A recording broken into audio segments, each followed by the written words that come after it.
Nintendo in 2024 had to have been one of the most unpredictable years of Nintendo's recent history, and I say that for a variety of reasons, particularly because we expected 2024 to be a lot bigger and yet a lot smaller than it was. At the beginning of the year, we all thought that, Nintendo is going to end up releasing their console this year. This is going to be the year that the Nintendo Switch 2 gets revealed and released, and a lot of us had anticipated the holiday release window and the early reveal window being in that March-April month, and that just did not end up happening. So in a way, it ended up being a lot less than we expected, and yet, once we found out that this year was not going to be the Switch 2's year, we ended up getting a lot more content than we expected from the company.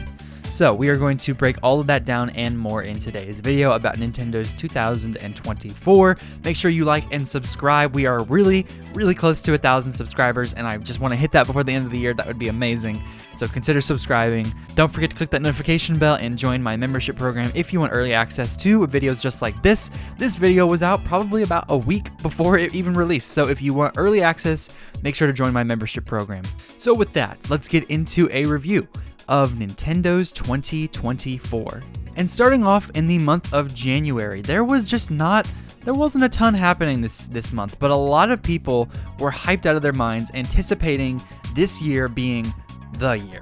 This year being the year Nintendo would announce their next console. And so a lot of people, including myself in some respect, believed that January would be the month they revealed this console. People thought that, after the holiday season of 2023, Nintendo would move fully away from the Switch. They would make that pivot. They would start marketing the Switch 2, and we would have Nintendo's newest console in our hands by the end of 2024, around that holiday season. But as you can tell now that you are listening and watching this video in December of 2024 or beyond, you know that did not end up happening, and we don't have the Switch 2 in our hands. But what did happen in January was on January 19th, Another Code Recollection released on the Nintendo Switch, and it was a remake of the games Another Code 2 Memories and Another Code RA Journey into Lost Memories.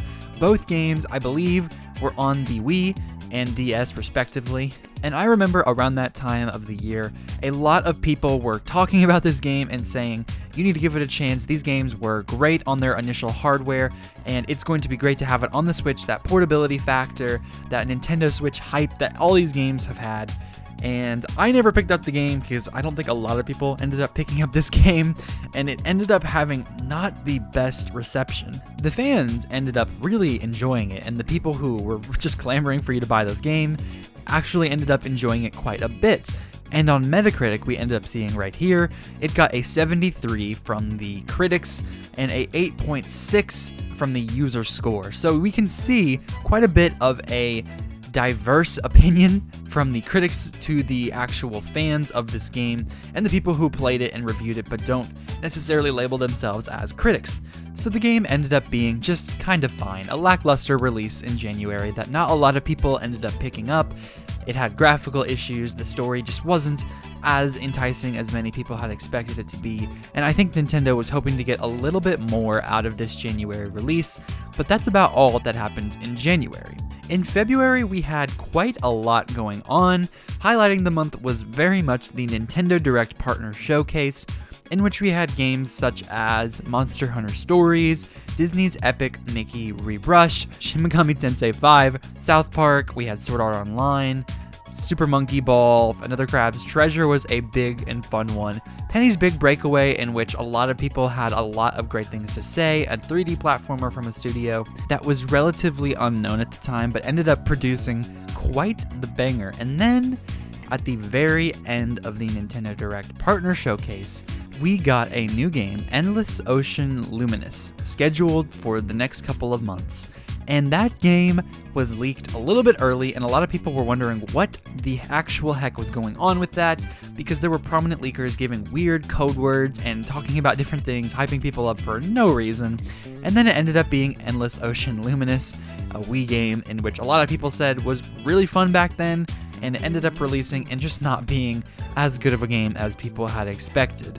In February, we also got a Pokemon Presents, which revealed Pokemon Legends ZA, and that game, we still have had zero footage for that game. We have had nothing, not a single update for the game, and it's still slated for 2025, and here we are in December, and we still have no clue what this game is about, or what it will end up doing, or being, or if it's going to revolutionize the series, or what.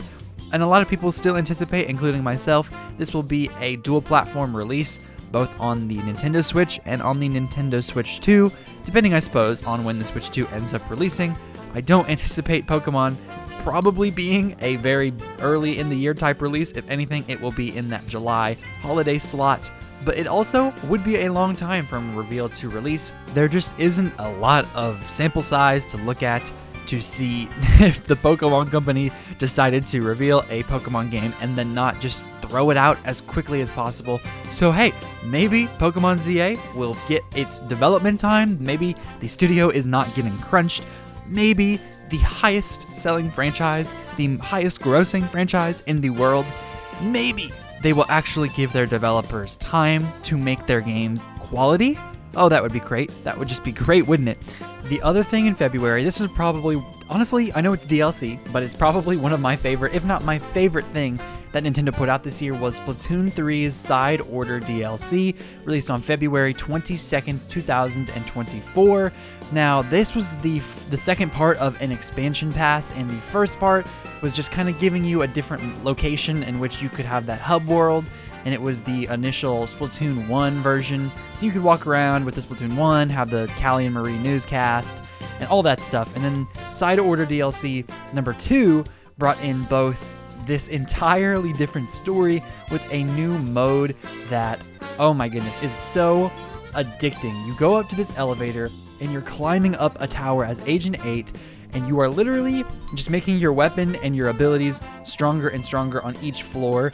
And a lot of people found this to be incredibly easy, but then a lot of people also found it to be incredibly difficult. And I was one of the people who made it really difficult for myself for no freaking reason, because every single time that you go through, you can buy yourself permanent upgrades, or you could just not do that. And I didn't do that because I wanted to prove that I could beat this freaking Side Order without any sort of permanent upgrade to my own abilities, and just by using the palette chips, which enhance your power abilities, your support abilities, all of these different weapon types. So instead of giving myself more lives or damage reduction or all of these different permanent abilities, I just stuck with the actual sliders themselves, and that was so much fun. Basically, you go from floor to floor, and it's randomized, and you go to different objectives. You defeat all of these different types of weird, blackish, bony fish monsters, and you go every 10 floors and you fight a little boss, and then you get to the very top and you fight the big bad boss.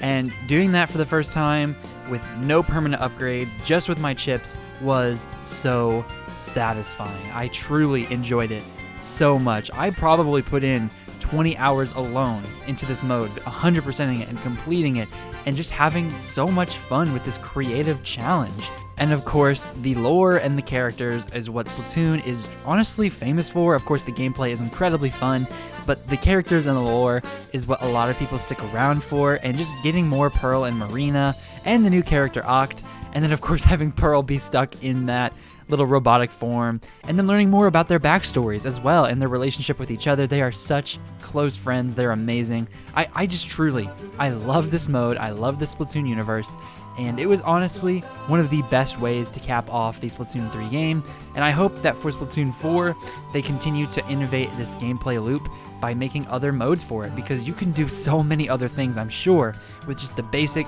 grab your gun, grab your little inkling, and you just go do a different type of challenge. You could probably make a really interesting platformer with this too. So more just more Splatoon content in general, spin-offs, all that stuff. This was a great February for Splatoon owners. So also in February was the release of Mario vs. Donkey Kong, the remaster. I did not end up picking up this game because at the time I just wasn't interested in the idea of paying $60 full for this game. If it goes on sale, like for a reasonable price, I feel like this type of game, maybe I'm crazy here, maybe it is, I mean, I know there are a lot of levels and that it is a fun game, but for this type of game, I just don't think it should be any more than $30, and I know Nintendo would never do that, but if you're going to release Nintendo Switch Sports for $50, Nintendo, why are we releasing Mario vs. Donkey Kong at $60? If we're going to release Metroid Prime Remastered at $50, why is this game, which is technically also a remake, why are we releasing it at $60? I don't understand their pricing method, and we'll get into that more in this video with some of the games that came later. But I just didn't end up understanding that, and this game, it ended up being kind of the opposite of Another Code Recollection, in which the critics were saying, hey, this is fine. On Metacritic, we see a 76, which is pretty positive, and then we have a 7.2 from the user score scale. So a lot of people ended up buying this game and just being underwhelmed with it, and the critics were probably knowing what they were getting into and were like, hey, this isn't that bad of a release. So that was Nintendo's February. Moving on to March, we had Chris Meledandri from Illumination on Mario Day, March 10th, 2024, announcing that the Super Mario Bros. Movie sequel was confirmed to be in development. Now, we do not know when this film is going to get its first trailer, but we do know it is set to be released on April 3rd, 2026. So a couple years from now is when this movie will release, and I don't know. I am not super into the film industry, so I don't know if this is a standard, but I do find it somewhat odd to be like, hey, this thing is coming out in 3 years. Like, what? What do you mean? I mean, I know at the time of this announcement, it was actually 2 years, but still, for it to be like, hey, 2 years from now, a movie's coming out, I don't know. I found that to be kind of odd. And Nintendo is so weird about Mario Day because they will just be like, most years, they will not do anything for this day. It will just be like, oh, it'll be a tweet. That's what it will be. That it essentially is what most Mario Days are. But this day, they went crazy. On top of this Mario movie announcement, we got the Paper Mario The Thousand Year Door remake release date and a new trailer, and a Luigi's Mansion 2 HD trailer alongside its release date as well. I feel like they haven't really done a lot of different things like this and new trailers and stuff like this on Mario Day before, so I really hope that trend continues. And speaking of March, this was the month that I created my YouTube channel, and I ended up not releasing a video until the very next month because I decided I wanted to stockpile some and then end up releasing them, because I think it's sometimes a little bit jarring to see a video from a channel that you don't know, go to their channel, and there only be one other video. So I ended up waiting, stockpiling a couple videos, and one of my very first releases ended up being the Princess Peach Showtime review, which released on March 22nd. Princess Peach Showtime, of course, you can go back and watch that review if you'd like. I would not recommend it. Those early videos were hot trash, but hey, I'll give you a little bit of a rundown of my thoughts on it here. The game was bad. In my opinion, it just was not fun. It was created in mind, I think, for little girls and not for the main audience Nintendo has, which is mostly 18 to 25-year-olds. And I'm not saying that as an insult. I'm not saying like, oh, this game's for little girls. Like, no, I don't mean it in that sense. I just mean it in the sense of I truly believe that they developed this game in mind, thinking like, oh, this is probably going to be a little girl game. And so they made it for that. I'm not mocking it. I'm just saying that is actually what I believe their vision was. And a lot of people ended up buying it, and a lot of people somewhat enjoyed it. I did see a lot of people who had fun with it, but I just wasn't one of those people, and I think the vast majority of Nintendo community would also agree this game was not up to the first-party quality standard of Nintendo releases. The graphics were not that good. It just felt like it was a lower budget game made by an internal studio that was probably up and coming, a young studio inside Nintendo that we don't know about. This development team, I'm sure this was one of their first games, and hey, that's fine, and I'm glad that they're getting this experience, and I'm glad that they're giving Peach a chance, like a real chance at having her own franchise. But I really hope if this continues, they give Peach a real shot, like an actual chance with the main audience of the Nintendo Switch and just Nintendo's audience in general. Moving on to April. On April 8th, we had the Nintendo Network officially and finally being discontinued for the Nintendo 3DS and Wii U. For those of you who don't know and maybe just weren't around in this generation, the Nintendo Network was essentially their version of Nintendo Switch Online. It was an internet service and online multiplayer network that they just used to connect people to their different consoles.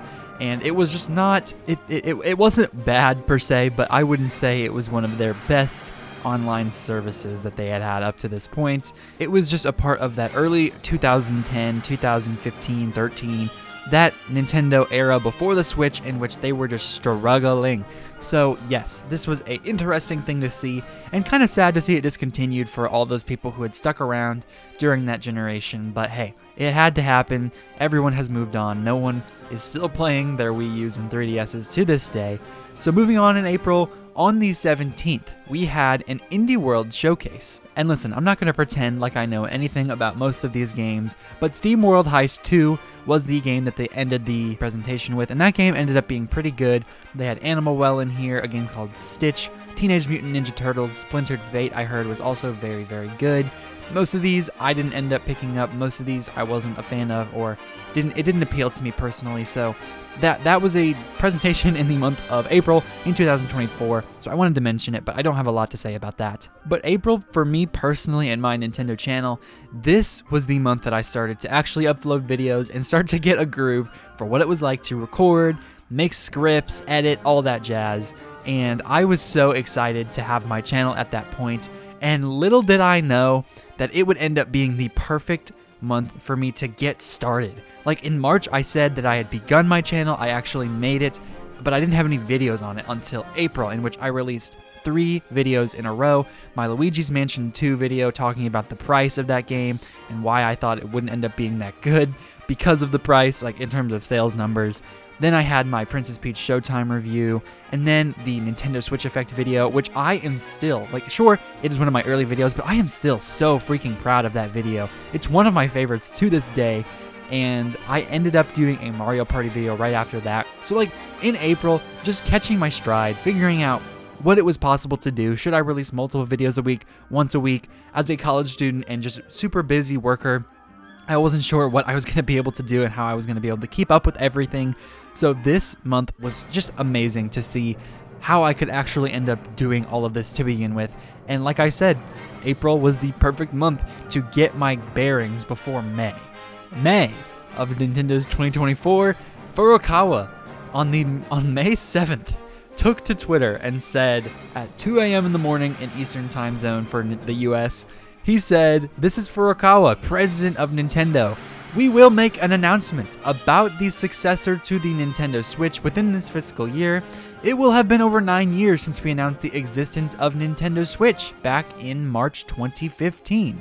We will be holding a Nintendo Direct this June regarding the Nintendo Switch software lineup for the latter half of 2024, but please be aware there will be no mention of the Nintendo Switch successor during that presentation." And oh my goodness, I remember waking up, and I didn't have an early class that morning, and I remember waking up and absolutely freaking out and running to my laptop. I had just had somewhat of a successful video on the future of Zelda. It was my first video that reached over 100 views, and in fact had like 400, and I remember being so hyped about that. And then the Switch successor was announced, and so I hurried up and I made a video about it. I got my butt out of bed and just literally started recording, and I was so excited.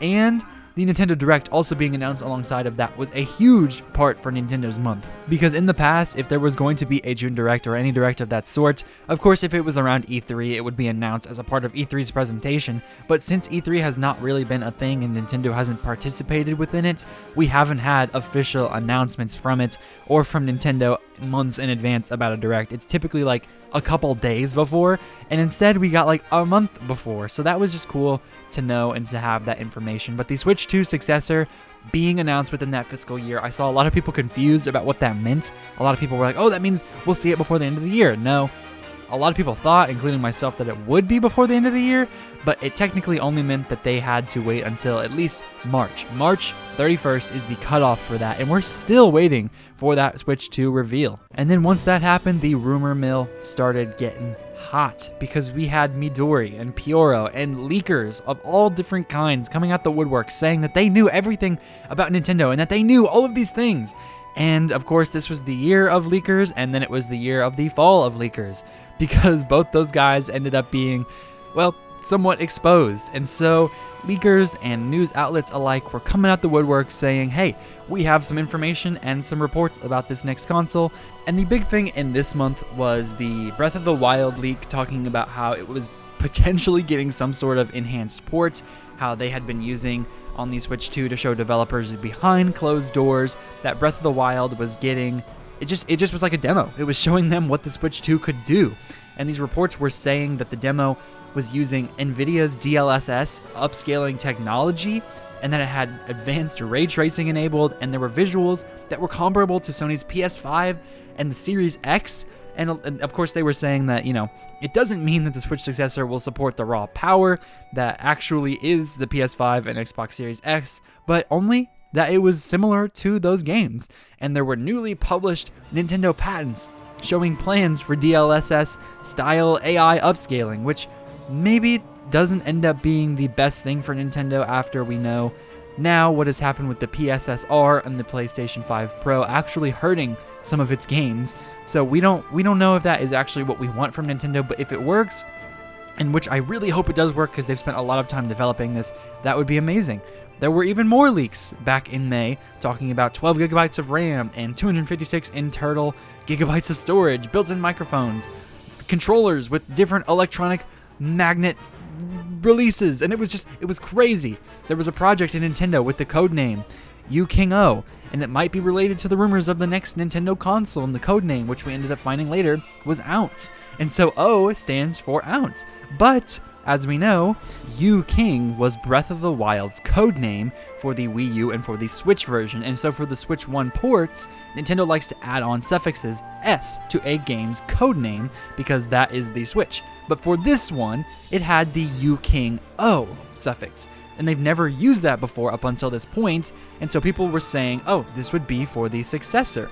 And we know, because O is Ounce, that this was the Breath of the Wild port for this console. So we can almost guarantee that this Switch 2 successor will have a remaster of Breath of the Wild.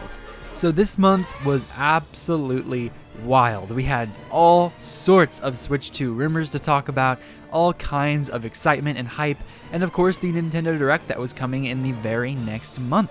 That leads me to the month of June, which of course we had a Nintendo Direct, which, oh baby, this Direct, I was not prepared for what this Direct would have in store, and no one else was. The Direct opened with Mario and Luigi Brothership's reveal, the first Mario and Luigi game in over a decade. Oh my goodness, that game. It was a crazy announcement, and that was followed by Nintendo Switch Sports getting an update, Donkey Kong Country Returns HD, Dragon Quest III HD 2D Remake, which ended up being a phenomenal game, by the way, Luigi's Mansion 2 HD, the update for that, and the confirmed release for the end of the month. We ended up having a new Super Mario Party Jamboree game, and that game ended up being fire. Then right after that, The Legend of Zelda Echoes of Wisdom was revealed, the first 2D Zelda game in over a decade, the first Zelda game ever in which you can play as Zelda. And then at the very end, we got our very first look at the gameplay for Metroid Prime 4 and its first reveal of its title, Metroid Prime 4 Beyond. Oh my goodness, June, that was all Nintendo needed to do that month, and I was right there in the thick of it with the hype and the videos and making the predictions and the reactions and the discussions and all of that. It was such a fun month. I highly enjoyed that June day. And in fact, I remember I was at an internship during the summer, and I actually asked for the day off, and they gave it to me because I was like, I am a YouTuber and I want to make a lot of videos covering this news event I framed it as, and they were like, oh yeah, sure. So I took the day off for it, and that was just so much fun. The memories, the last Direct of the Switch era, I believe, was a banger. And in June, we also had the release of Luigi's Mansion 2 HD, which was a phenomenal game upon release on the 3DS, and is still a phenomenal game here, and it looks great. I mean, the HD graphics, it's great. It's a really great game, but here's the problem, right? $60 for Luigi's Mansion 2 HD. My very first video was on that, and like I said, that's a problem. It is a problem, and the sales numbers back that up. It is simply a problem. It is not selling as well, and that could just simply be because the Switch is at its end of its life, and no game is selling as well as it did in the middle or even towards the beginning. But still, this game deserved more of a chance, especially with Luigi's Mansion 3 selling over 13 million copies. Those numbers are insane. This franchise could be so much bigger than what it is now, and I think Luigi's Mansion 4 will really course correct all of that, and we'll get that next level games quality, especially now that they've been acquired by Nintendo as of the past couple of years. So they're really cooking on something great there. I know they are, but this was such a disappointing game, not because of its gameplay, not because of its features. It was a great game. It was just because of the price, and it's crazy to me how just such a little thing like that can change the entire outlook of a game. So yeah, that was pretty much all we had in June.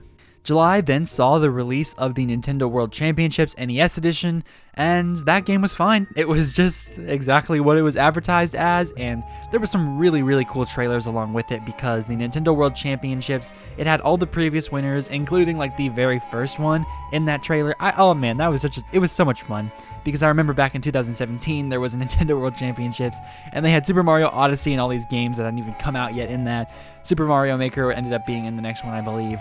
And they went back all the way to the very first one, got the first guy. It was cool. Great marketing, great advertising, Nintendo. And speaking of great advertising in the month of July, Emio the Smiling Man got its very first teaser trailer, in which they had a man standing in a paper bag with a smile written on it. And the trailer was not very long, but all we knew about it was that it was going to be a first-party Nintendo horror game that was rated M. And we all got our hopes up for this game, and it was genius. It was truly genius marketing. It absolutely blew up. There was so much hype about it, and for a solid week, people were just talking about what it could possibly be. What is it? What is it? And it ends up being a Famicom Detective Club game, which, hey, I have not played this game yet. I do anticipate playing it at some point. It looks really good, but for what they were advertising and for what it kind of looked like it could possibly maybe be, we were all a little bit disappointed with its reveal to be a Detective Famicom Club game.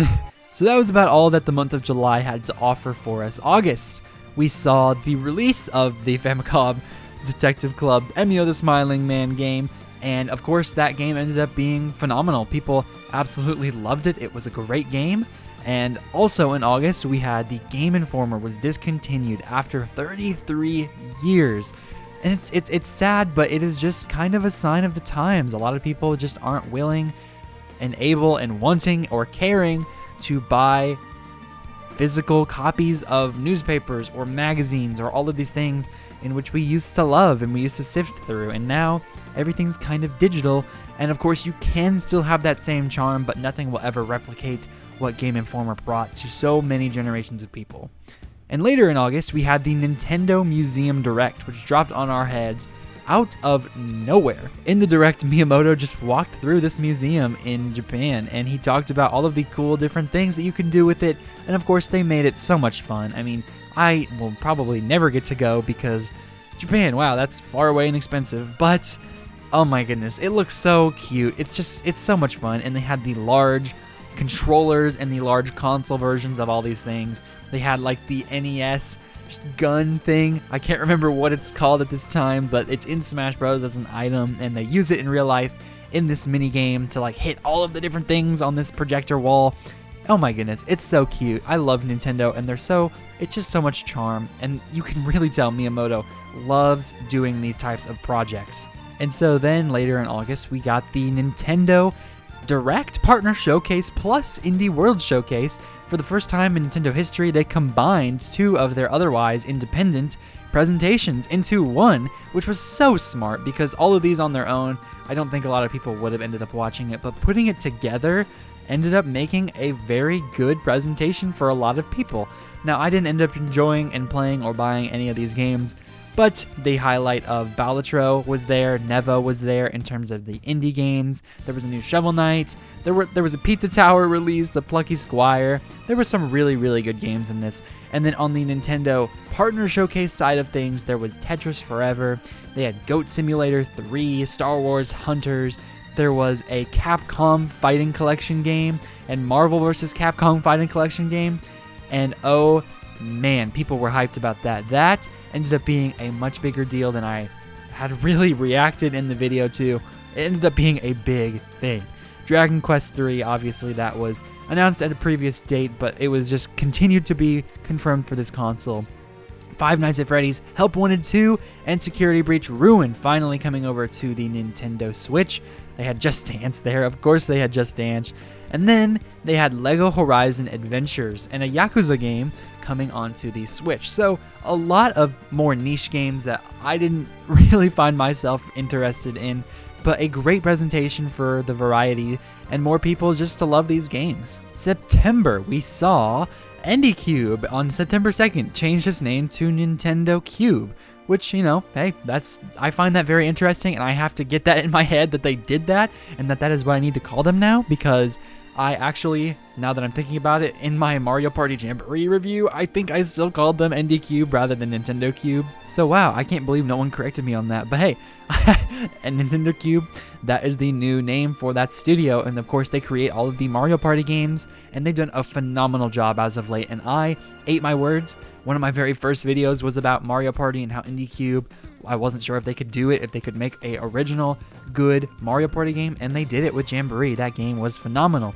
So go check out my review if you haven't of that game. But Nintendo Cube, that is the new name for that studio.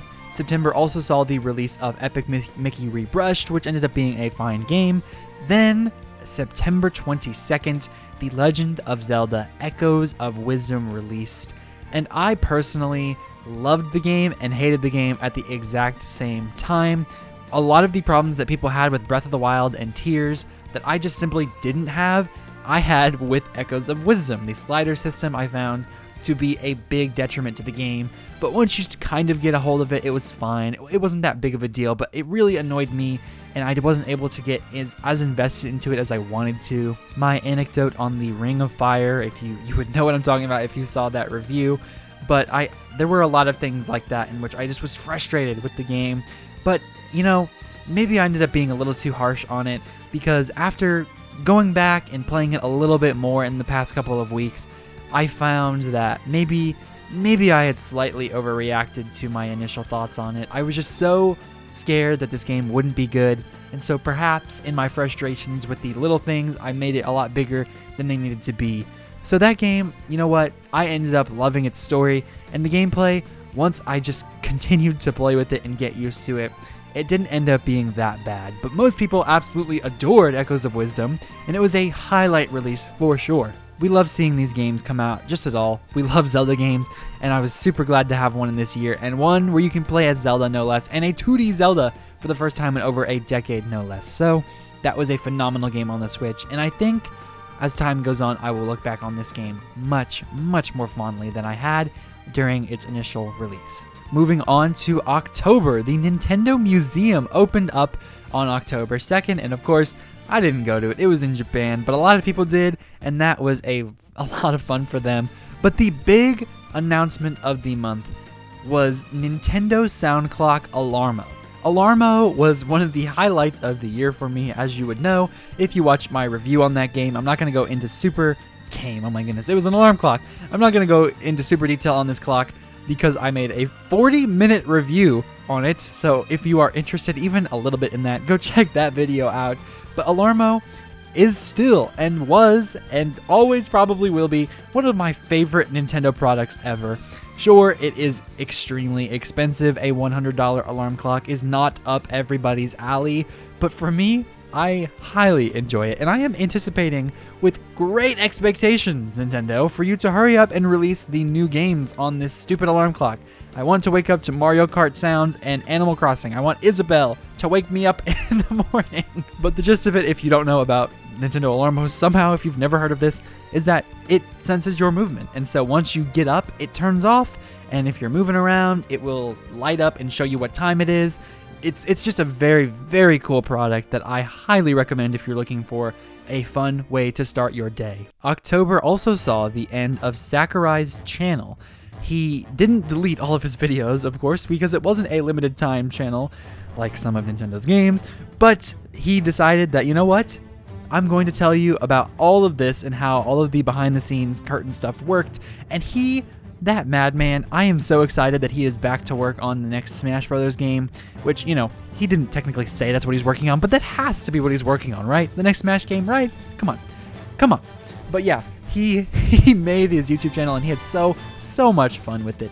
And he actually sat down in like the course, I think it was like a month, maybe 2 months, something like that, and he made 2+ years of videos in that 1 month. And oh my goodness, this man is so amazing. He paid for it all out of pocket. No revenue. He didn't turn on the ad revenue at all for YouTube. He made these just to help the industry, for the fans to understand more, and for up-and-coming developers to be more prepared to develop games. He is such a treasure. I ended up watching most of his videos in the first year, and then I just kind of lost interest because it wasn't necessarily for me. But of course, whenever he dropped something really cool and people on Twitter were talking about it, I would go and watch those videos. Like the freaking Smash Brothers prototype, he got Nintendo to agree to show that early access Nintendo prototype. Like, we never get to see that stuff, and people were so excited that Sakurai would do that, because Nintendo always says yes to whatever the heck he wants. But that was kind of sad. I mean, it was good to see. I'm glad that he did exactly what he wanted to do. He took a nice break from developing, and he ended up making all of these videos for a long while now. But it was sad to see the end of that era. Also in October was Nintendo Music. What in the world? I am still, to this day, I was so hyped. When this came out, I made a video. I rushed to talk about how the implications of this app, and it still has a ton of potential, but as the months have gone on, I have become very, very soured on this app, not necessarily because of its UI or its experience. I really, really think this is a great opportunity for Nintendo. But the problem is they're doing exactly what they did with Nintendo Switch Online, which was drip feeding. They're drip feeding us these games. We're getting like once a week releases for these soundtracks, and it's like Brain Age and like the Wii Shop. Like, what? And most recently, as of the time of this recording, we got Splatoon 2, which was just, it was infuriating for me to see that, because we already had Splatoon 3 on there, and yes, I know, very different soundtracks. But come on, we already had Splatoon. Where is the Smash Brothers? We have zero Smash Brothers representation. Where is Luigi's Mansion? Like, all of these other first-party games that you don't have on this app, why can't we put those out? So I don't know. I don't understand the vision for this app or what they're going to do, but I hope that they end up ending, either they put out more games, or this drip feed release is just, they put out in advance like what it's going to be. Because every week we're anticipating a new game to come on there and we can listen to these songs. And I love that. I'm glad, and I hope one day everything ends up being on this app. But at this rate, we're not going to get hardly any games at all on this app for a year or two. But maybe it'll be like Switch Online, where at first we're like, what the heck, this isn't worth it. And then at the very end, it's like, well, you know, after they did what they set out to do, it ends up being pretty worth it. But at that point, will people even still be interested? Which I know this is going to be a thing for a long time. They're going to continue to use this. They're going to continue to put all of their games on there. But come on, man. Can't we get like at least 10 games a month? Like, I feel like that's not a lot. And on top of all those crazy announcements, shadow drops, very interesting Nintendo philosophy mind shifts, we have Mario Party Jamboree, which, oh man, baby, this is the best Mario Party game they have put out since Mario Party 8, in my opinion. And I adore this game. I have played it so much since, and every time I'm playing another game on my Switch, I'm just like, man, I want to go play another round of Mario Party, which I have never, ever felt that since the Wii days. So yes, this Mario Party was their best Mario Party in a very long time, and of course it filled out the month very well. Go check out my review on that if you're interested in that. The month of November, the very last full month that we will be covering, it was a very interesting month for sure.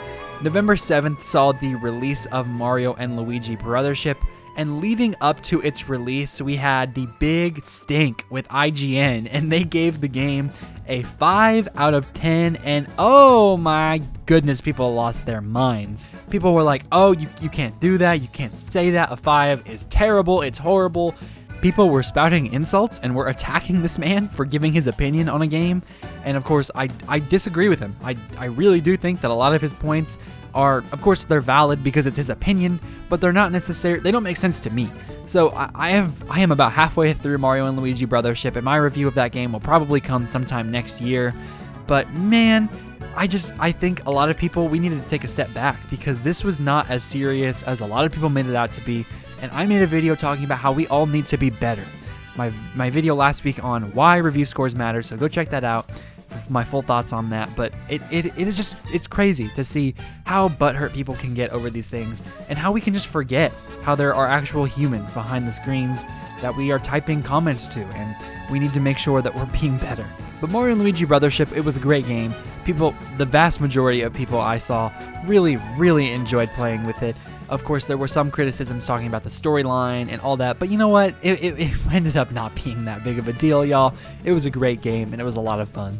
And also, in the month of November on the Nintendo Switch Online, we got ToeJam and Earl and Panic on Funkotron. And I am highlighting this because on Instagram, there is an amazing account which you all need to go follow called We Shop Wednesdays. And every Wednesday, this one song from what I assume is like 20 years ago, these two dudes like are singing about all these games on the Wii Virtual Console to the Wii Shop theme song. And it's hilarious. And this game, ToeJam and Earl and Panic on Funkotron, is like a big part of the song. So y'all go watch that on Instagram. It's hilarious. This month also saw the release of Dragon Quest III HD 2D Remake, which is an amazing game, and then Lego Horizon Adventures, which was just really funny to see a Horizon game on the Switch. I know it's a Lego game, but still, it's Horizon, it's crazy, but hey, Sony and Nintendo do not tend to ever get along, and it's cool to see that they're doing that at least. And of course, we can never have a shortage of Nintendo Switch 2 rumors. I literally could have talked about this the entire year of every single month since May. And honestly, even before May, I could have talked about all the Switch 2 rumors that were going about. But in November, there were still a lot of rumors. And a lot of people realized in November that, oh, wait a minute, Nintendo probably will not reveal their next console until at least 2025. They're going to let this holiday cycle go through. They're going to let everything happen. And yeah, I agree. It's going to be in 2025. And my predictions video on the Switch 2, a lot of that, if the rumors are to be believed, a lot of that ended up being correct with the confirmation of backwards compatibility from Furukawa.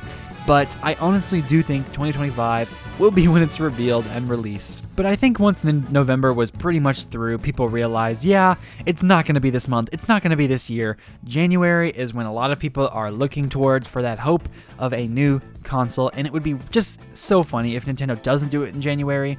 But I think a lot of the rumors and leaks and speculations and leakers are coming out and saying, hey, I think late January, early February is when Nintendo is going to reveal their new console for a May-April release date.